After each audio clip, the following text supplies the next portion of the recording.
हाय दोस्तों, आपका बहुत बहुत स्वागत है हमारे और आपके यूट्यूब चैनल जीके टिप्स पे। मैं आपका दोस्त और होस्ट महेंद्र बुगालिया। आज का अपना टॉपिक है राजस्थान जियोग्राफी का, जिसका नाम है राजस्थान के भौतिक प्रदेश, फिजिकल रीजन्स ऑफ राजस्थान। अपन इस क्लास के अंदर चर्चा करेंगे इस टॉपिक के बारे में। ठीक है, तो इसके अंदर अपन जो राजस्थान का जो भौतिक विभाजन के 4 भाग हैं, उत्तर पश्चिमी मरुस्थलीय प्रदेश, मध्य अरावली प्रदेश, पूर्वी मैदानी प्रदेश और दक्षिणी पूर्वी पठारी प्रदेश को कंप्लीट एक ही क्लास में करेंगे।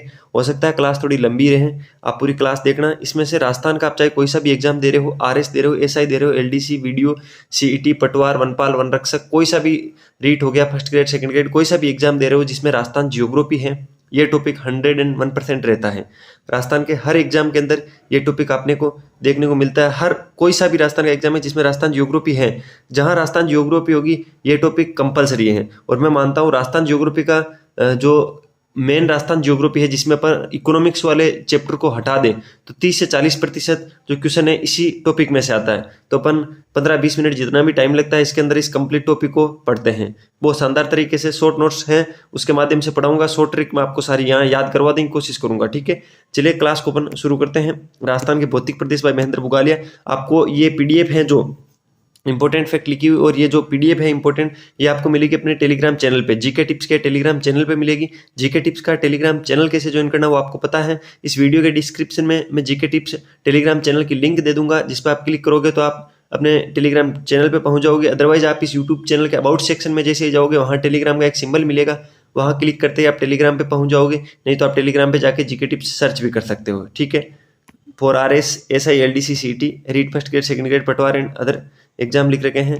अपन राजस्थान के भौतिक विभाग पढ़ेंगे, उससे पहले मैं आपको आगे चलिए एक मैप है शायद, ठीक है, ये मैप मैं आपको एक बार याद करवा देता हूँ। ठीक है, ये मैप याद करने की कोशिश कीजिए। सबसे ऊपर गंगानगर जिला है, उसके पास में हनुमानगढ़ जिला है, उसके नीचे बीकानेर है, उसके पास में चूरू है, उसके बाद जैसलमेर है, जोधपुर है, नागौर है, सीकर है और झुंझुनू है। सबसे पहले आप राजस्थान की ज्योग्राफी पढ़ रहे हो तो राजस्थान की ज्योग्राफी का मतलब यही है कि राजस्थान का मैप आपको कंठस्थ याद होगा, तभी आप इसको अच्छे से पढ़ पाओगे और अच्छा स्कोर कर पाओगे। ठीक है, तो ये जिले आपको याद करने हैं। इसके लिए आपको क्या करना होगा, मार्केट से ब्लैंक मैप खरीद लेना। 1 रुपये के अंदर एक मैप आता है, उस मैप को बार बार भरने की कोशिश करना। ठीक है, 5-7-10 मैप खरीद लेना, उनको बार बार भरने की कोशिश करना, वो आपको याद हो जाएंगे। ठीक है, उसके बाद देखिए ऊपर श्री गंगानगर और हनुमानगढ़ है, उसके बाद बीकानेर और चूरू है, उसके बाद जैसलमेर, जोधपुर, नागौर, सीकर और झुंझुनू है, उसके बाद बाड़मेर है, पाली है, अजमेर है, जयपुर है और अलवर है। मैं आपको ऐसे याद करवा रहा हूँ पश्चिम से पूर्व की ओर। उसके बाद में जालोर है, सिरोही है, राजसमंद है, भीलवाड़ा है, टोंक है, दौसा है और भरतपुर है। ठीक है, उसके नीचे चलिए उदयपुर, चित्तौड़गढ़, बूंदी, सवाई माधोपुर, करौली और धौलपुर। ठीक है, उसके बाद डूंगरपुर, प्रतापगढ़, कोटा, बारा, बांसवाड़ा, झालावाड़। ठीक है, तो आपको ये सारी लोकेशंस याद होनी चाहिए। अभी मैं आपको जैसे जैसे पढ़ाऊंगा तो मैं आपको आगे जैसे राजस्थान के जो भौतिक विभाग हैं वो चारों भौतिक विभाग में आपको पढ़ाऊंगा। तो जब भौतिक विभाग पढ़ाऊंगा तो मैं आपको बताऊंगा कि इस भौतिक विभाग में ये जिले आते हैं, तो आप उस टाइम कंफ्यूज नहीं होना। आपको मैप उस टाइम आपके दिमाग में होना चाहिए। जैसे मैं बता दूंगा कि जो अपना मरुस्थल है वो 12 जिलों के अंदर है, तो मैं इसमें बताऊंगा श्री गंगानगर, हनुमानगढ़, बीकानेर, चूरू, नागौर, जोधपुर, जैसलमेर, बाड़मेर, जालोर, पाली, सीकर, झुंझुनू। तो आपको ये जिले याद होने चाहिए। ठीक है, तभी आप इनको अच्छे से समझ पाओगे। फिर जैसे अपन अरावली प्रदेश के बारे में पढ़ेंगे तो उदयपुर, चित्तौड़गढ़, डूंगरपुर, भीलवाड़ा, राजसमंद, अजमेर, सिरोही, पाली, अलवर, सीकर, झुंझुनू, बांसवाड़ा, जयपुर, सीकर, ये जिले पढ़ेंगे तो आपको ये जिले जब लोकेशंस में याद होंगे तो आप पता लगा लोगे कि अरावली यहाँ से यहाँ तक है। अगर आपको याद नहीं होंगे तो फिर आपके लिए सारे जो प्रदेश हैं, भौतिक प्रदेश है, वो आपस में मिक्स हो जाएंगे। इनको मिक्स नहीं करना, इनको अलग अलग पढ़ेंगे अपन। ठीक है, ये जनरल राजस्थान का मैप है जिसके बारे में आप याद करोगे, कोशिश करोगे इसको बार बार पढ़ने की। राजस्थान के भौतिक विभाग या भौतिक प्रदेश कुछ भी अपन बोल सकते हैं।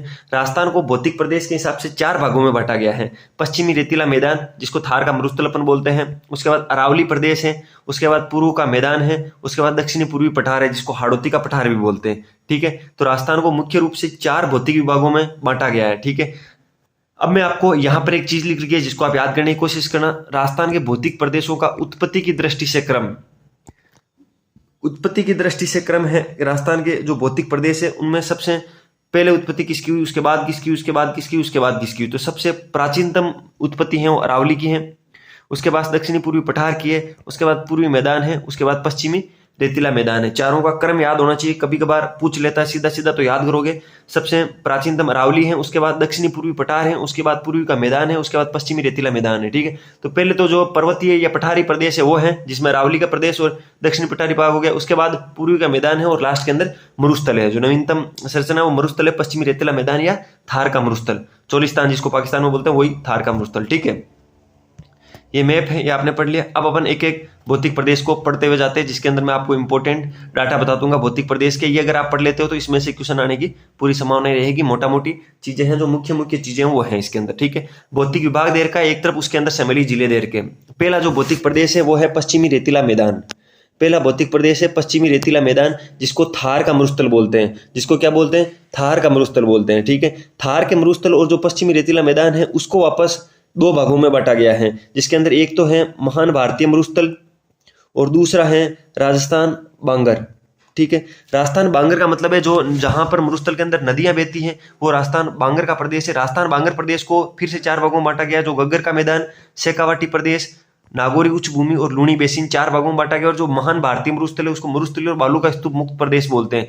बालू का जो स्तूप है युक्त प्रदेश और मुक्त प्रदेश, मोटा मोटी दो भागों में भारतीय मान पूर्व मरुस्थल है और भारतीय मरुस्थल है, ये मिस टाइप है ये। ठीक है, अब जो पश्चिमी रेतीला मैदान या थार का मरुस्थल है, पहली संरचना बताई है, वो किस साइड है? तो वो है इस साइड, जिसके अंदर कौन कौन से जिले आते हैं मरुस्थल के अंदर। जो जो जिले मरुस्थल में आते हैं उन जिलों के आगे मैं डी लिख रहा हूं, डेजर्ट लिख रहा हूं। ठीक है, उनको याद करने की कोशिश करना। एक तो श्री गंगानगर के अंदर डेजर्ट आता है। ठीक है, श्री गंगानगर में डेजर्ट आता है, हनुमानगढ़ के अंदर डेजर्ट आता है। ठीक है, बीकानेर में डेजर्ट है, चूरू में डेजर्ट है, नागौर में डेजर्ट है, जोधपुर में डेजर्ट है, जैसलमेर में भी अपना मरुस्थल है, बाड़मेर के अंदर मरुस्थल है। लिखिए बाड़मेर कहाँ है? बाड़मेर ये रहा। जालोर, पाली, सीकर कहाँ है? जालोर, पाली, सीकर, झुंझुनू। कितने जिले हो गए? याद कीजिए कितने? 1 2 3 4 5 6 7 8 9 10 11 और 12 जिलों में, 12 जिलों के अंदर अपना मरुस्थल फैला हुआ है, वो आपको पता है। और एक ये जो जिला है ना, इसके इधर इधर वाले भागों में फैला हुआ है, सिरोही के। ठीक है, यहाँ मैं जहाँ कर रहा हूँ ये सिरोही जिला है, इसके पश्चिम भाग में यहाँ फैला, पूरा नहीं फैला है। तो अब अपने डेजर्ट वाले जिले की मैं थोड़ी लोकेशंस को कर देता हूँ, रुकिए।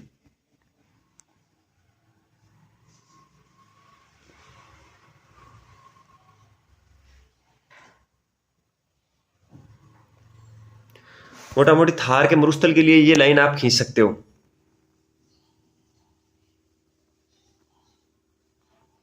ये है थार का मरुस्थल। अब भी नहीं दिख रहा, थोड़ा कलर चेंज करके लिखते हैं, रुकिए। इसमें भी नहीं दिख रहा है, ब्लैक में लिख देते हैं, फिर दिख जाएगा।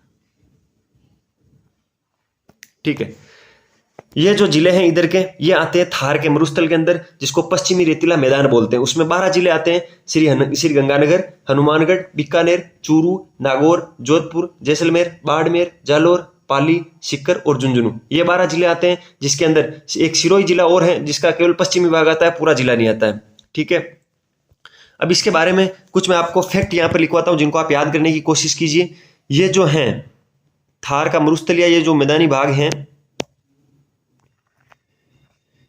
इसके अंदर इसका क्षेत्रफल, राजस्थान का टोटल 100% क्षेत्रफल है ना, उसमें से ये 61.11% क्षेत्रफल घेरता है, जो सार्वधिक होगा। ठीक है, इसके अंदर जनसंख्या अगर आपसे पूछ ले तो आप इससे जनसंख्या बता दोगे। राजस्थान की टोटल जनसंख्या में से यहाँ पर 39% जनसंख्या रहती है। कितनी? 39% जनसंख्या रहती है। ये शायद फैक्ट आगे लिख रखे, तो मैं आपको आगे सीधे जो लिख रखे वहीं लिख देता हूँ। ये मैप, इस मैप में भी अपन को 3 और भौतिक प्रदेशों के बारे में चर्चा करनी है, इसलिए मैं इसको यहाँ से रब कर रहा हूँ।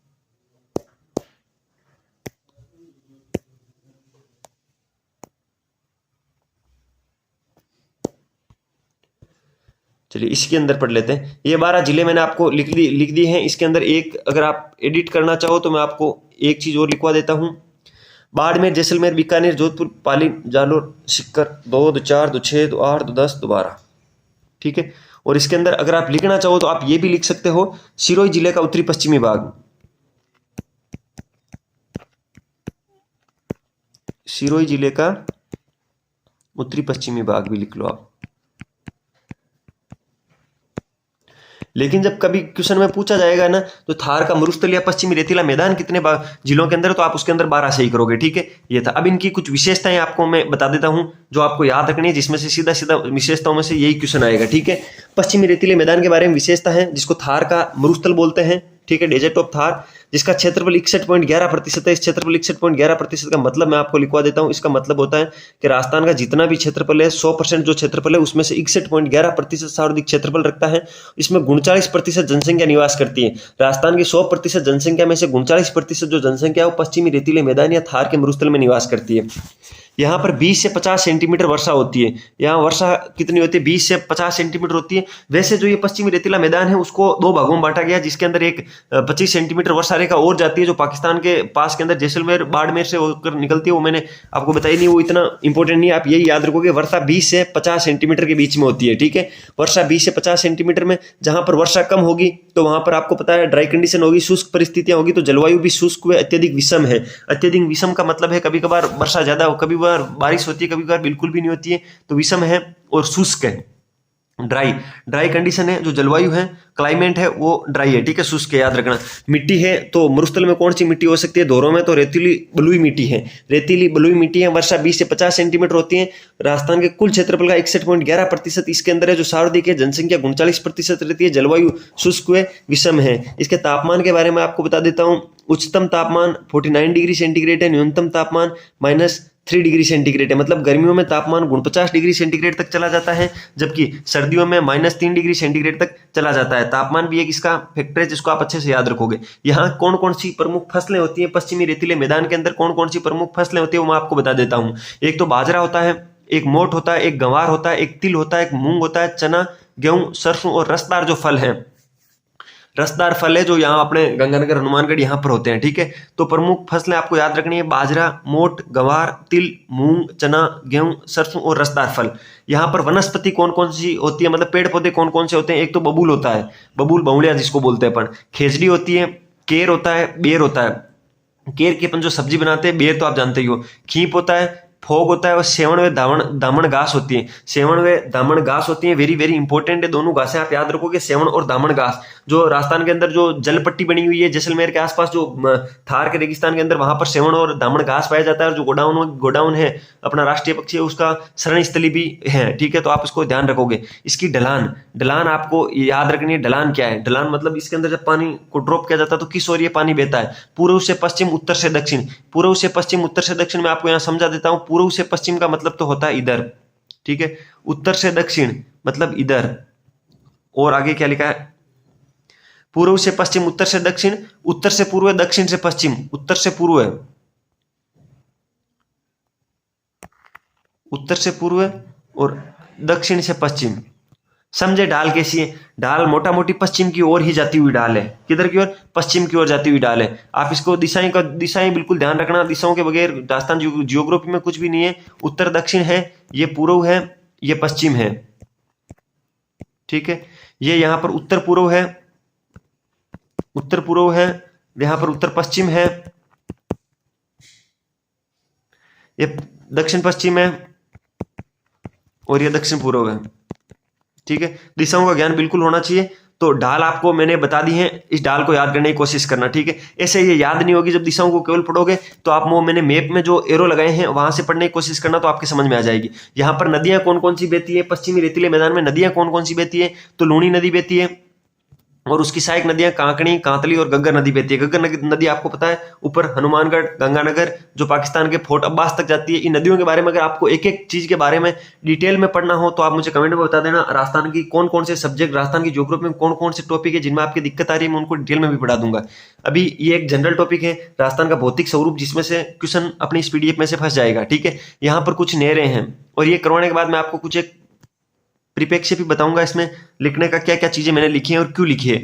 नहरें, जो पश्चिमी रेतीला मैदान है उसके अंदर नहरें कौन कौन सी है, तो एक तो आईजीएनपी है, इंदिरा गांधी नहर प्रोजेक्ट है, इंदिरा गांधी नहर परियोजना है, एक जवाई नहर है और एक नर्मदा नहर है। इंदिरा गांधी नहर, जवाई नहर और नर्मदा नहर है। इसके अंदर खनिज कौन कौन से होते हैं, तो लिग्नाइट होता है। लिग्नाइट क्या है, लिग्नाइट एक प्रकार का कोयला है। कोयले 3 प्रकार के होते हैं, एंथ्रासाइड होता है, लिग्नाइट होता है और पिट होता है, ठीक है। इसलिए ये लिग्नाइट कोयला निकलता है एक, तो एक लाइमस्टोन निकलता है, एक खनिज तेल निकलता है। आपको पता है जैसलमेर के अंदर मंगला, एसूरिया, भाग्यम सारे तेल के कुएं आपने पढ़ रखे हैं। एक जिप्सम निकलता है, जिप्सम नागौर के गोट मांगलोद गांव में भी निकलता है। इसका प्रयोग सीमेंट उद्योग में किया जाता है। और जो अम्लता ज्यादा हो जाती है मिट्टी में तो उसमें प्रयोग किया जाता है। बेंटोनॉइड है जो अपने बीकानेर के आसपास होता है। इसका प्रयोग अपने जो सौंदर्य प्रसाधन है, ब्यूटी क्रीम्स आती है, इनके अंदर किया जाता है। प्राकृतिक गैस आपको पता है, लोंगे वाला आपने पढ़ रखा है, सब चीजें प्राकृतिक गैस यहाँ निकलता है।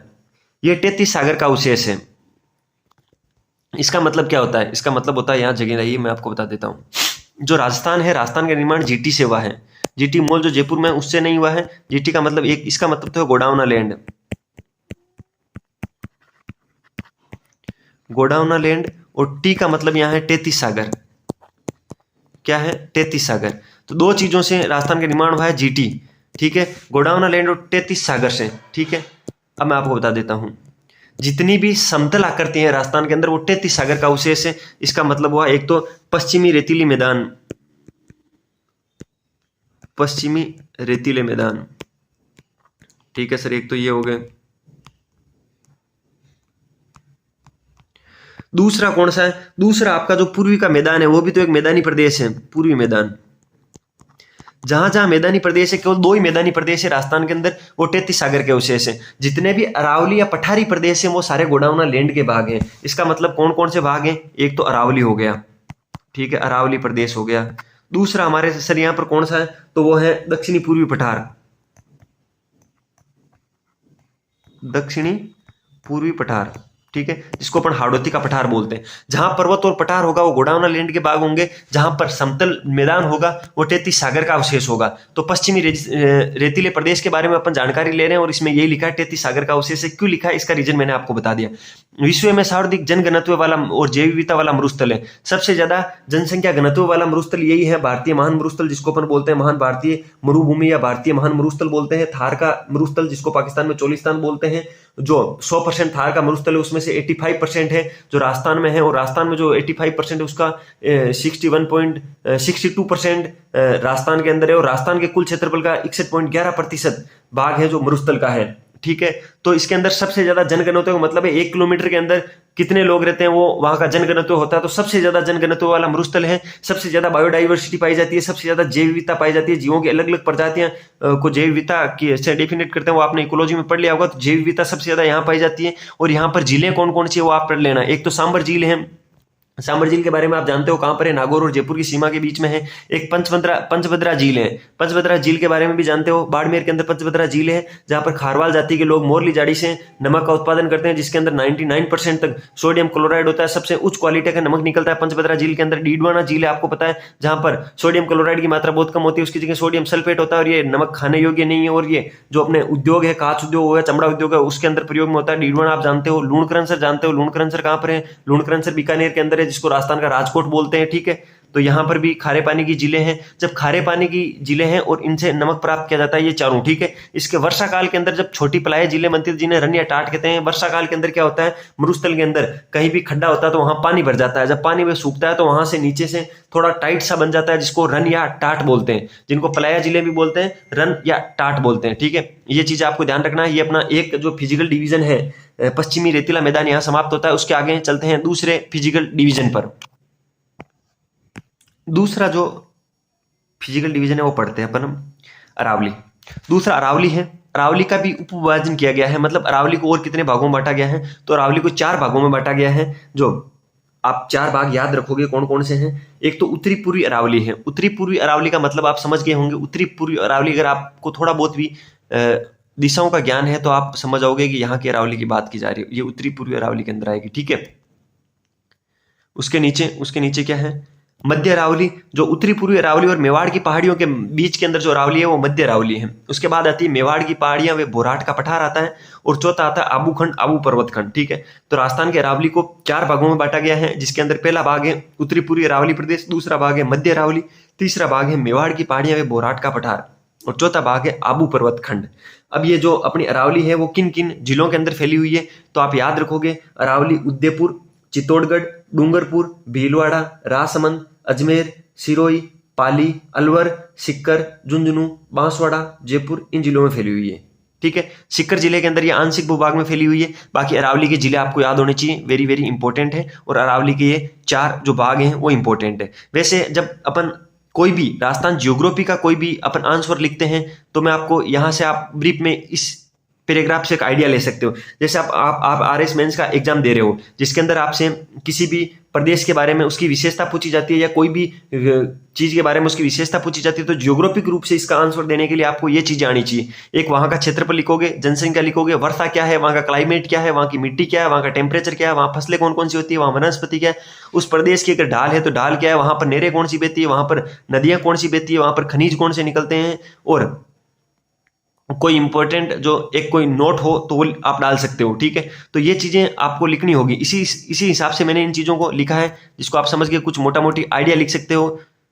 ठीक है, अब चलते हैं दूसरा जो अपन पार्ट पढ़ रहे हैं, अरावली प्रदेश, उसके बारे में मैंने बता दिया। अरावली प्रदेश को 4 उपभागों में विभाजित किया गया है, जिसमें उत्तरी पूर्वी अरावली प्रदेश, मध्य अरावली प्रदेश, मेवाड़ की पहाड़ियां में बोराट का पठार, और चौथा आबू पर्वत खंड है। ठीक है, इसके अंदर कौन कौन से जिले सम्मिलित है वो मैंने आपको बता दी है। उदयपुर, चित्तौड़गढ़, डूंगरपुर, भीलवाड़ा, राजसमंद, अजमेर, सिरोही, पाली, अलवर, सीकर, झुंझुनू, बांसवाड़ा, जयपुर, सीकर जिले का आंशिक भाग है। अब आपको मैं बता देता हूं, इस प्रदेश के अंदर जो अरावली प्रदेश है, राजस्थान का 100% क्षेत्र में से 9% क्षेत्र पर अरावली फैली हुई है। राजस्थान के 100% क्षेत्रफल में 9% क्षेत्रफल में अरावली फैली हुई है। समझ गए इसका मतलब क्या है? मतलब 100% भाग है राजस्थान का टोटल, उसमें से 9% भाग में अरावली है।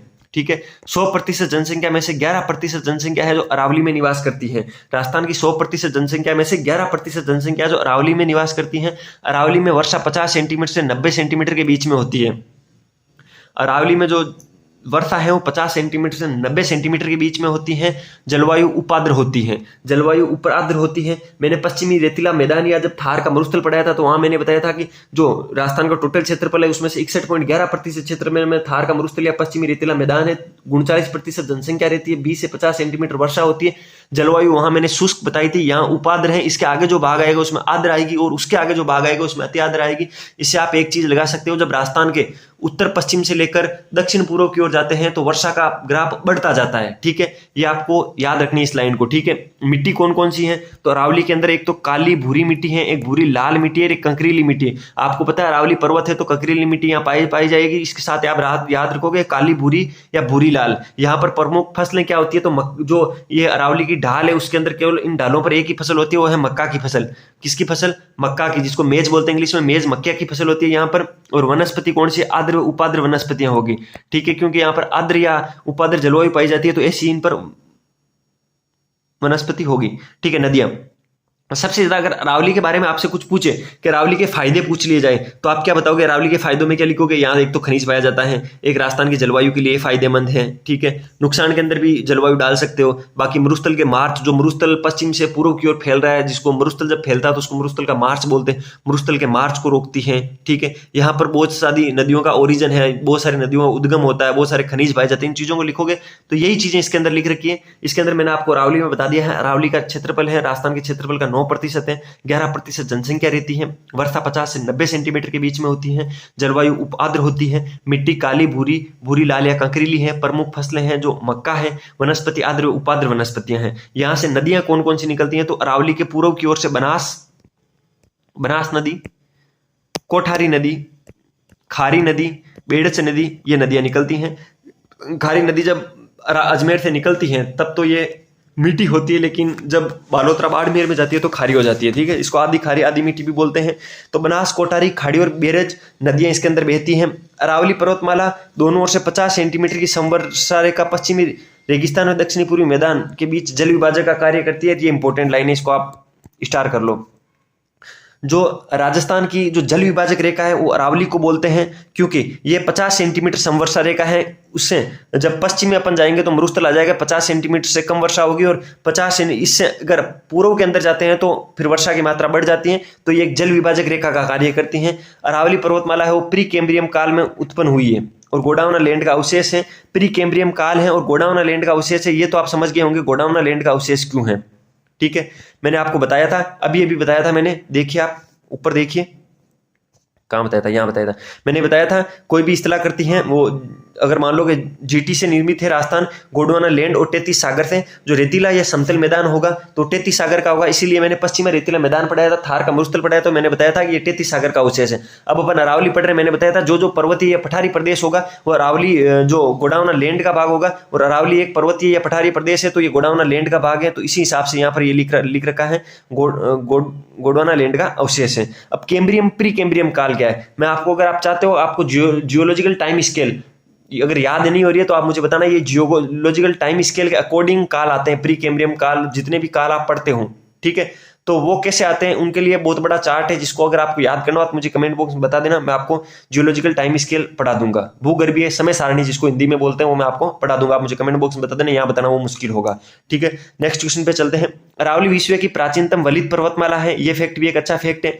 अरावली है जो विश्व की सबसे प्राचीन और वलित पर्वतमाला है, जो पालनपुर के निकट खेड़बरमा, साबरकांठा जिला गुजरात है, यहाँ पर गुजरात जिला है जहां पर पालनपुर जगह है खेड़बरमा के निकट, वहां से शुरू होती है और दिल्ली के रायसीन तक, इसमें लिखा नहीं है आप लिख लेना, दिल्ली के रायसीन तक। राष्ट्रपति भवन है दिल्ली के रायसीन के अंदर, दिल्ली के रायसीन तक 692 किलोमीटर लंबी है, और राजस्थान में 550 किलोमीटर की लंबाई है। राजस्थान के अंदर ये 550 किलोमीटर की है और टोटल लंबाई 692 किलोमीटर है, जो पालनपुर गुजरात वहां से निकलती है, और दिल्ली के रायसीन हिल्स तक इसकी लंबाई है। ठीक है, राजस्थान में अरावली का सर्वाधिक विस्तार उदयपुर जिले के अंदर है और सबसे कम अजमेर जिले में। इसका मतलब क्या हुआ, इसका मतलब है अरावली फैली हुई है, तो आपको बता देता हूं इसका मतलब सीधा सीधा, ये अरावली फैली हुई है। ठीक है, ऐसे फैली हुई है अरावली, समझे।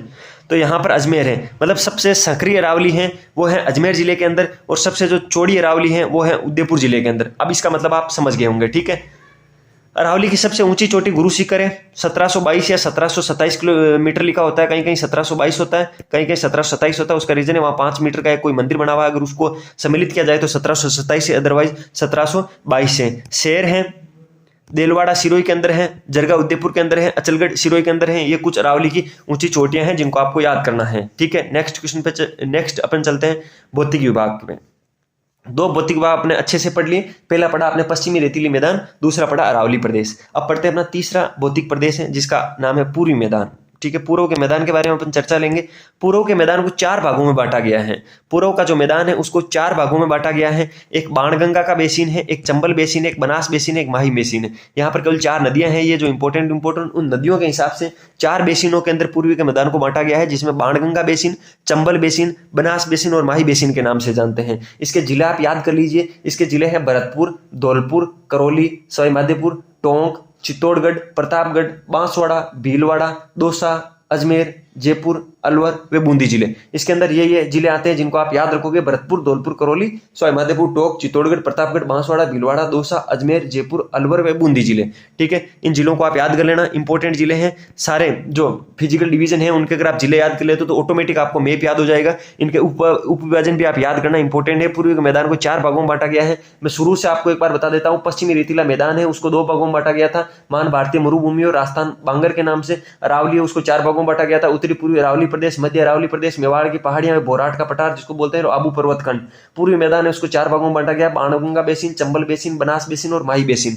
ठीक है, और इनके ये जिले हैं। अब इनकी विशेषताएं हैं कुछ, जैसे हर चीज की अपन विशेषताएं लिख रहे हैं, ऊपर दोनों की भी लिख रहे हैं, उसी तरह इसकी है। क्षेत्रफल 23% का मतलब है राजस्थान का टोटल 100% क्षेत्र में से 23% क्षेत्रफल पर पूर्व का मैदान फैला हुआ है। यहाँ पर 40% जनसंख्या रहती है जो सर्वाधिक है, इंपॉर्टेंट फैक्ट है, याद कर लेना। ऐसा कौन सा फिजिकल डिवीजन है जिसके अंदर सर्वाधिक जनसंख्या निवास करती है, तो वह है पूर्वी का मैदान। उसका रीजन है उधर की तरफ तो मरुस्थल था, तो मरुस्थल में लोग क्यों रहेंगे, पहाड़ी पर भी लोग कम रहते हैं, यहाँ पर खेती बाड़ी अच्छी होती है और समतल प्लेन एरिया है तो यहाँ पर लोग ज्यादा निवास करते हैं। 23% क्षेत्रफल पर 40% लोग रहते हैं। पूर्वी के मैदान में 23% क्षेत्रफल पर 40% लोग रहते हैं। अरावली के 9% क्षेत्रफल पर 11% जनसंख्या निवास करती थी। पश्चिमी रेतीले मैदान के 61.11% क्षेत्रफल पर 39% जनसंख्या निवास करती थी। तो सबसे ज्यादा क्षेत्रफल तो है पश्चिमी रेतीले मैदान का 61.11%, सबसे ज्यादा जनसंख्या रहती है पूर्वी मैदान में 40% जनसंख्या। वर्षा यहाँ पर अच्छी खासी वर्षा होती है, 50 से 80 सेंटीमीटर होती है। जलवायु आर्द्र है, ह्यूमिड क्लाइमेट है जो ह्यूमिड है, आर्द्र है। मिट्टी जलोढ़ व दोमट मिट्टी है। जलोढ़ मिट्टी आप जानते हो, नदियां जब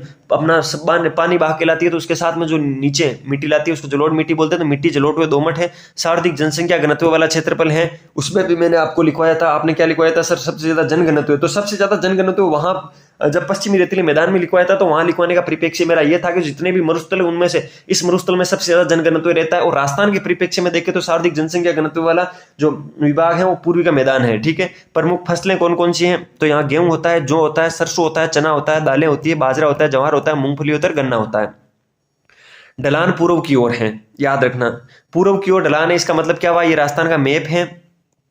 ये पतंगाकार विषम कोणीय पतंगाकार जो ये आकृति है, टीएच हैंडलर ने दी थी। तो यहाँ पर जो प्रदेश हैं इसके जो पूर्व की ओर का मतलब है इधर की ओर बह रही है नदियां। ठीक है। इसका मतलब ज्यादातर नदियां बंगाल की खाड़ी में गिरती है, लेकिन एक नदी है जो कर्क रेखा को दो बार काटती हुई वापस नीचे के आकर खंभात की खाड़ी में गिर जाती है, वो माही नदी है। इसका भी ध्यान रखना आप। ठीक है। पश्चिम से पूर्व की ओर बहकर बंगाल की खाड़ी में अपना जल ले जाती है, ये आप याद रख लोगे। इस भौतिक विभाग की केवल माही नदी खंभात की खाड़ी में गिरती है, यहाँ लिखा भी है, याद रखिए। माही नदी है इस विभाग के अंदर, जो पूर्वी मैदानी प्रदेश है इसके अंदर केवल एक माही नदी है जो खंभात की खाड़ी में अपना जल गिराती है। बाकी सारी नदियां बंगाल की खाड़ी में गिराती है, बंगाल की खाड़ी की तरफ ही इसका ढाल है। प्रमुख नहरें भरतपुर व गुड़गांव नहर है, यहाँ पर दो ही नहरें हैं, भरतपुर व गुड़गांव नहर है। 50 सेंटीमीटर की संवर्षा रेखा इस मैदान को अरावली पर्वतमाला से, 75 सेंटीमीटर की संवर्षा रेखा इसको दक्षिणी पूर्वी पठार से अलग करती है। मतलब ये अरावली मान लो और ये उधर हाड़ौती का पठार मान लो। तो यहाँ पर तो 50 सेंटीमीटर संवर्षा रेखा है और यहाँ पर 75 सेंटीमीटर संवर्षा रेखा। दोनों संवर्षा रेखाओं के बीच में ये प्रदेश है, मोटा मोटी यही बात है। ठीक है। नेक्स्ट भौतिक प्रदेश पे चलते हैं। ये भी एक छोटा सा भौतिक प्रदेश है, इसमें ज्यादा कुछ याद करने लायक नहीं है। पश्चिमी रेतीला मैदान और अरावली इंपॉर्टेंट है, उसके बाद में तो आपको याद कर लोगे। चौथा भौतिक प्रदेश है दक्षिणी पूर्वी पठार, जिसको अपन दक्षिणी पूर्वी पठार या हाड़ौती के पठार के नाम से जानते हैं। इसको दो उपभागों में बांटा गया, एक तो विंध्यन कंगार भूमि है, एक हाड़ौती का पठार है। सबसे कम उपविभाजन इसके ही है, विंध्यन कंगार भूमि और हाड़ौती का पठार। ठीक है। इसके जिला आप याद रखोगे, कोटा, बारा, बूंदी, झालावाड़, और जो रावत बाटा क्षेत्र है चित्तौड़गढ़ का वो आता है। सवाईमाधोपुर, करौली, धौलपुर जिले का दक्षिणी पर्वतीय क्षेत्र है वो इसके अंदर आते हैं। तो इसके जिले भी याद रख लेना आप, इंपॉर्टेंट है। ठीक है। दक्षिणी पूर्वी पठार उप विभाजन में विंध्यन कंगार भूमि और हाड़ौती का पठार। ठीक है। अब इसकी कुछ विशेषताएं मैं आपको बताता हूं। 6.89% क्षेत्रफल रखता है ये, मतलब टोटल राजस्थान का जितना भी क्षेत्रफल है उसमें से 6.89% क्षेत्रफल है वो दक्षिणी पूर्वी पठार या हाड़ौती के पठार का है, जहां पर 10% जनसंख्या निवास करती है। ठीक है। यहाँ पर अति आर्द्र जलवायु है। जलवायु का देखिए कैसे पैटर्न चेंज होता जा रहा है। जब मैंने पश्चिमी रेतीली मैदान पढ़ाया था तो वहां पर शुष्क पढ़ाया था और अत्यधिक विषम पढ़ाया था। उसके बाद जब मैंने अरावली प्रदेश पढ़ाया था तो मैंने उपाद्र पढ़ाया था। जब मैंने पूर्वी मैदान पढ़ाया था तो मैंने आर्द्र पढ़ाया था। अब अपन आए हैं दक्षिणी पूर्वी पठारी प्रदेश के अंदर, तो मैं यहाँ पढ़ा रहा हूँ अति आर्द्र। इसका मतलब है जैसे जैसे अपन उत्तर पश्चिम से लेकर दक्षिण पूर्व की ओर आते हैं, वर्षा का पैटर्न बढ़ता ही जा रहा है, वर्षा बढ़ती जा रही है और आर्द्रता भी धीरे धीरे बढ़ती जा रही है। शुष्क से फिर उपाद्र हुआ, फिर आर्द्र हुआ, अब अति आर्द्र हो गया। ठीक है। वर्षा 80 से 120 सेंटीमीटर होती है। मिट्टियां यहाँ पर मध्यम काली मिट्टी पाई जाती है। ठीक है। ढलान उत्तर पश्चिम की ओर है। उत्तर पश्चिम का मतलब क्या हुआ? ये जो इसका ये भाग है इसका उत्तर पश्चिम का मतलब होता है ऐसी है ढाल। ठीक है। उत्तर पश्चिम की ओर है। प्रमुख फसलें यहाँ पर कपास होती है, काली मिट्टी आपको पता है कपास के लिए फेमस है। काली मिट्टी की एक खासियत बताता हूं मैं, ये ऑटोमेटिक जुताई वाली मिट्टी होती है। जब ये मिट्टी भीगती है तो ये मिट्टी सिकुड़ जाती है, जब ये वापस सूखती है तो ये मिट्टी अपना मुंह खोल लेती है। ठीक है। तो जब ये सूखती है तो इसके अंदर बीज डाल देते हैं, फिर इसमें पानी छोड़ते हैं तो वापस ये अपने आप को सोख लेती है। ठीक है। तो ये मिट्टी है जो ऑटोमेटिक बुआई के भी काम आती है और ये काली मिट्टी है। ठीक है। कपास, गन्ना, तंबाकू, अफीम, धनिया, लहसुन, मेथी और सोयाबीन की फसल होती है। यहाँ पर वनस्पति होती है, लंबी घास होती है, झाड़ियाँ होती है, बांस होती है, खेर, गुलर, सालर, धोक, ढाक व सागवान के यहाँ पर पेड़ होते हैं। नदियाँ यहाँ पर चंबल बहती है, पार्वती बहती है, काली सिंध बहती है, परवन बहती है, आव बहती है और इनकी सहायक नदियाँ बहती है कुछ। अरावली विंध्यन पर्वतमालाओं के मध्य संक्रांति प्रदेश है। ठीक है। अरावली व जो विंध्यांचल पर्वतमाला है वो मध्य संक्रांति प्रदेश है, ये भी आप सीधा सीधा याद रखोगे। ठीक है, इसके नीचे कुछ नहीं है। ठीक है, अब मैं आपको मैंने क्या क्या पढ़ाया उसको ब्रीफ में आपको मैं यहाँ एक बार बोल के समझा देता हूँ, याद करने की कोशिश कीजिए। मैंने आपको राजस्थान को 4 भौतिक प्रदेशों में बांटा है। सबसे पहले मैंने 4 भौतिक प्रदेश बताए आपको, पश्चिमी रेतीला मैदान, अरावली प्रदेश, पूर्वी का मैदान और दक्षिणी पूर्वी का पठार। अब इसको मैं आपको वापस बताता हूं, मैं हर चीज को ब्रीफ में बता देता हूं। पश्चिमी हमने सबसे पहला प्रदेश पढ़ा था पश्चिमी भौतिक प्रदेश, क्या पढ़ा था, यहां पर है शायद, पश्चिमी भौतिक प्रदेश या पश्चिमी रेतीला मैदान पढ़ा था, जिसको अपन थार का मरुस्थल बोलते हैं। उसको 2 भागों में बांटा गया था, महान भारतीय मरुस्थल और राजस्थान बांगर। महान भारतीय मरुस्थल के 2 भाग थे, मरुस्थली बालू का स्तूप या मुक्त क्षेत्र। ठीक है, उसके बाद पढ़ा था राजस्थान बांगर, जिसमें गग्गर का मैदान, शेखावाटी प्रदेश, नागौरी उच्च भूमि और लूणी बेसिन। ये पश्चिमी रेतीले मैदान भौतिक विभाग का विभाजन पढ़ा था। इसके अंदर अपन ने जिले पढ़े थे, 12 जिले आते हैं इसके अंदर, वो मैंने आपको बता दिए थे, श्रीगंगानगर, हनुमानगढ़, बीकानेर, चूरू, नागौर, जोधपुर, जैसलमेर, बाड़मेर, जालोर, पाली, सीकर, झुंझुनू। ठीक है, और इसमें मैंने इसकी कुछ विशेषताएं बताई थी, जिसमें मैंने बताया था कि जो पश्चिमी रेतीला मैदान है वो 61.11% क्षेत्र में फैला गया है, जो सर्वाधिक है, और इसमें 39% जनसंख्या निवास करती है। 20 से 50 सेंटीमीटर वर्षा होती है, शुष्क व अत्यधिक विषम जलवायु पाई जाती है, मिट्टी रेतीली बलुई पाई जाती है। तापमान गर्मियों में 49 डिग्री सेंटीग्रेड तक चला जाता है, सर्दियों में -3 डिग्री सेंटीग्रेड रहता है। प्रमुख फसलें मैंने आपको इसमें बताई है, बाजरा, मोठ, गंवार, तिल, मूंग, चना, गेहूं, सरसों और रसदार फल। इसके आगे मैंने वनस्पति के अंदर बताया था बबूल, खेजड़ी, केर, खींप, फोक, सेवण, दामन, घास बताई थी। और ढलान इसका पूर्व से पश्चिम, उत्तर से दक्षिण, उत्तर पूर्व से दक्षिण पश्चिम की ओर बताई थी। नदियां मैंने लूणी व इसकी सहायक नदियां बताई थी, जिसमें कांकड़ी, कातली, गग्गर बताई थी। नहर इंदिरा गांधी नहर और जवाई नहर बताई थी। खनिज संपदा के अंदर मैंने लिग्नाइट, लाइमस्टोन, खनिज तेल, जिप्सम, बेंटोनोड और प्राकृतिक गैस बताया था। ये 33 सागर का अवशेष बताया था। सर्वाधिक जनघनत्व और जैव विविधता वाला मरुस्थल है। इसके अंदर जिले सांबर, पंचभद्रा, डीडोना, लूणकरनसर है। और यहाँ पर जो वर्षा काल में छोटी जिले होती है, जिनको पलाया जिले, रन या टाट बोलते हैं। ये तो पढ़ाया था मैंने इस पश्चिमी रेतीले मैदान के बारे में। ठीक है, मैंने इसके आगे पढ़ाया था आपको दूसरा भौतिक प्रदेश अरावली प्रदेश। ठीक है, मैंने बताया था अरावली प्रदेश इसको 4 भागों में बांटा गया, जिसमें उत्तरी पूर्वी अरावली प्रदेश, मध्य अरावली प्रदेश, मेवाड़ की पहाड़ियां जिसको बोराट का पठार भी बोलते हैं, और आबू पर्वतखंड। इसके अंदर मैंने जिले बताए थे उदयपुर, चित्तौड़गढ़, डूंगरपुर, भीलवाड़ा, राजसमंद, अजमेर, सिरोही, पाली, अलवर, सीकर, झुंझुनू, बांसवाड़ा, जयपुर, ये जिले बताए थे। 9% क्षेत्रफल में फैली हुई है अरावली, जिसमें 11% लोग रहते हैं। 50 से 90 सेंटीमीटर वर्षा होती है। जलवायु उपाद्र बताई थी, मिट्टी काली, भूरी, भूरी, लाल और कंकरीली बताई थी। वनस्पति आद्र उपाद्र वनस्पतियां बताई थी। प्रमुख फसलों में अरावली की ढालों में मक्के की फसल होती है। मैंने बताया था आपको नदी अरावली के पूर्व की ओर से बनास, कोटारी, खारी, बेड़च नदियां निकलती हैं। अरावली पर्वतमाला जो 50 सेंटीमीटर समवर्षा के रेखा में काम करती है, ये राजस्थान की जल विभाजक रेखा है, और ये प्री कैम्ब्रियम काल के अंदर गोंडवाना लैंड का अवशेष है। विश्व की प्राचीनतम वलित पर्वतमाला है, जो खेड़बर्मा, गुजरात से लेकर दिल्ली की रायसीन पहाड़ी तक 692 किलोमीटर में फैली हुई है। राजस्थान के अंदर 550 किलोमीटर इसकी लंबाई है। ठीक है, राजस्थान में अरावली का सर्वाधिक विस्तार मैंने उदयपुर में बताया था। सबसे कम विस्तार अजमेर के अंदर बताया था। सबसे ऊंची चोटी गुरु शिखर, शेर, देलवाड़ा, जरगा, चलगढ़ बताई थी। गुरु शिखर की 1722 और 1727 2 ऊंचाई होती है। अगर उस मंदिर को जोड़ लिया जाए इसके ऊपर एक मंदिर, तो 1727 है, बिना मंदिर 1722 है। उसके बाद मैंने तीसरा भौगोलिक विभाजन आपको बताया था पूर्वी का मैदान। इसके बारे में मैंने बताया था, इसको 4 भागों में बांटा गया, Banganga basin, Chambal basin, Banas basin और माई बेसिन। इसके अंदर जिले बताए थे भरतपुर, धौलपुर, करौली, सवाईमाधोपुर, टोंक, चित्तौड़गढ़, प्रतापगढ़, बांसवाड़ा, भीलवाड़ा, दौसा, अजमेर, जयपुर, अलवर और बूंदी जिले। 23% क्षेत्रफल है, 40% सर्वाधिक जनसंख्या रहती है। वर्षा 50 से 80 सेंटीमीटर होती है। जलवायु आर्द्र है, मिट्टी जलोढ़ व दोमट है। सर्वाधिक जनसंख्या घनत्व वाला क्षेत्र है। प्रमुख फसलों में गेहूं, जौ, सरसों, चना, दालें, बाजरा, ज्वार, मूंगफली और गन्ना है। ढलान पूर्व की ओर है। ठीक है, और इसमें अंदर सारी नदियां जो बंगाल की खाड़ी में गिरती है, केवल एक नदी है जो खंबात की खाड़ी में गिरती है, माई नदी। माई नदी के बारे में एक फैक्ट ये भी याद रखना, कर्क रेखा को 2 बार क्रॉस करने वाली नदी है। प्रमुख नहरें भरतपुर व गुड़गांव में 50 सेंटीमीटर की संवर्षा रेखा और 75 सेंटीमीटर की संवर्षा रेखा के बीच का ये भाग है। उसके बाद मैंने चौथा आपको बताया था दक्षिणी पूर्वी पठार, जिसके 2 भागों में बांटा गया, विंध्यन कंगार भूमि और हाड़ौती का पठार। इसके अंदर जिले हैं कोटा, बारा, बूंदी, झालावाड़ जिला है, चित्तौड़गढ़ का राउतबाटा क्षेत्र है, सवाईमाधोपुर, करौली, धौलपुर जिला का दक्षिणी पर्वतीय प्रदेश इसके अंदर आता है। ये 6.89% क्षेत्रफल में फैली हुई है। 10% जनसंख्या निवास करती है। 80 से 120 सेंटीमीटर वर्षा होती है। जलवायु अति आर्द्र है, मिट्टी मध्यम काली है, ढलान है, उत्तर पश्चिम की ओर है। प्रमुख फसलें मैंने आपको बताई थी, कपास, गन्ना, तंबाकू, अफीम, धनिया, लहसुन, मेथी, सोयाबीन होती है। यहाँ पर वनस्पति लंबी घास, झाड़ियां, बांस, खेर, गूलर, साले, डोंग, डाल और सागवान के पेड़ होते हैं। और नदियां चंबल, पार्वती, काली सिंध, परवन, आहू है, इनकी सहायक नदियां बहती है। ये मैंने चीजें आपको इस क्लास के अंदर आज पढ़ाई है। मैंने 5 मिनट के अंदर सारी चीजों का वापस आपको रिवीजन कर दिया है। क्लास कैसी लगी? क्लास अगर अच्छी लगी तो वीडियो को लाइक करना है, थम्स अप वाला बटन दबाना है। क्लास अगर अच्छी नहीं लगी तो थम्स डाउन कर सकते हो, वीडियो को डिसलाइक कर सकते हो, कोई दिक्कत नहीं है। अगर अच्छी लगी तो कोई अच्छी चीज कमेंट में लिखना, जिससे मुझे मोटिवेशन मिलेगा और मैं आगे आपको क्लासेस दे पाऊंगा। अगर कोई चीज आपको अच्छी नहीं लगी तो कमेंट बॉक्स में बताना, उससे मैं उसमें सुधार करने की कोशिश करूंगा, जिससे हो सकता है जो और स्टूडेंट है उनको फायदा हो जाए। ठीक है, चैनल को लाल वाला बटन दबा के सब्सक्राइब कर लेना, बेल वाला आइकन का बटन दबा लेना, जिससे मैं कोई भी नया वीडियो अपलोड करूंगा तो उसकी नोटिफिकेशन आपके पास सबसे पहले पहुंच जाएगी। अब आपको राजस्थान जियोग्राफी का या राजस्थान का कोई सी भी, राजस्थान जीके का कोई सा भी पोर्शन हो, आपको कौन सा टॉपिक आपके पास जिसका कंटेंट नहीं, आप मुझे बताना, मैं आपको कंटेंट प्रोवाइड कराऊंगा और क्लास लेके आपको मैं हर चीज़ यहाँ पे समझाऊंगा। आपको कौन सा सब्जेक्ट किस फॉर्मेट में पढ़ना है, कौन सा टॉपिक किस फॉर्मेट में पढ़ना है, इंपॉर्टेंट एमसीक्यूज फॉर्मेट में पढ़ना है, इसी फॉर्मेट में पढ़ना है डिजिटल बोर्ड पे, आप मुझे बता देना, कमेंट कर देना, अपन वैसे आगे वीडियो अपलोड करूंगा मैं इस पे। चलिए मिलते हैं फिर किसी नई क्लास के साथ, तब तक के लिए अपनी पढ़ाई जारी रखिए, अपने स्वास्थ्य का ध्यान रखिए। टेक केयर, जय हिंद।